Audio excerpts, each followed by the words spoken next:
Well, what do you want to see out of your guys this weekend, and does it change or alter at all depending on who you're facing and where you're going?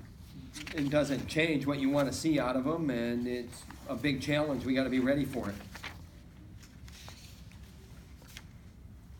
In terms of Penn State teams, especially over the last 5-6 years, where would you rank this one? They're pretty good. They're resilient. They stayed in there last Saturday night. They show that they can weather a storm, and it probably more than anything else remains to be seen. But right now, it's without Suriano, it's basically the same team as last year. They got a 97-pounder they're plugging in there that's a little different. And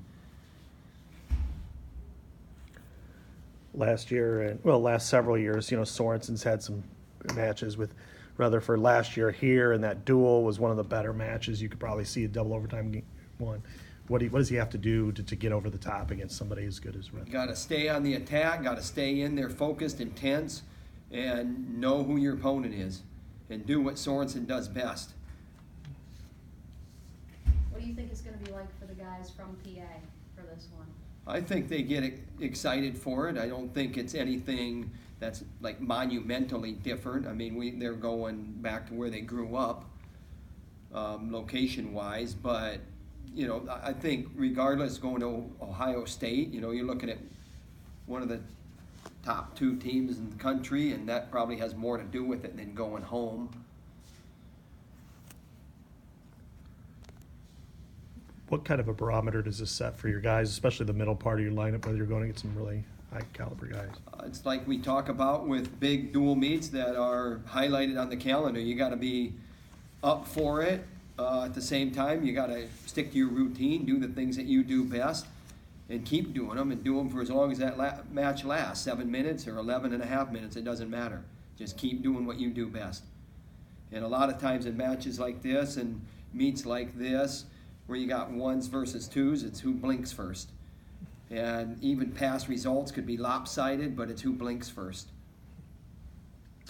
141, Happel and Turk have combined for 3 straight wins. Each of them have wins over ranked opponents. How is that competition kind of playing out now that we're getting later in the season? It's wide open. And I think Happel showed us something. A couple different reasons why he showed us something. I think if you want to theorize, I'm not going to get into that. Both guys want the spot. You can see that. I don't think anybody's shrinking from the task at hand or away from the challenge. I don't think wrestle off is a way to do it. Right now, we're going to have to go into this Penn State duel and pick our guy that we think is the best matchup, and then a week from now or a week from right now, we'll be getting ready for Iowa State. We'll do the same thing. We'll pick the best matchup, and we'll go from there.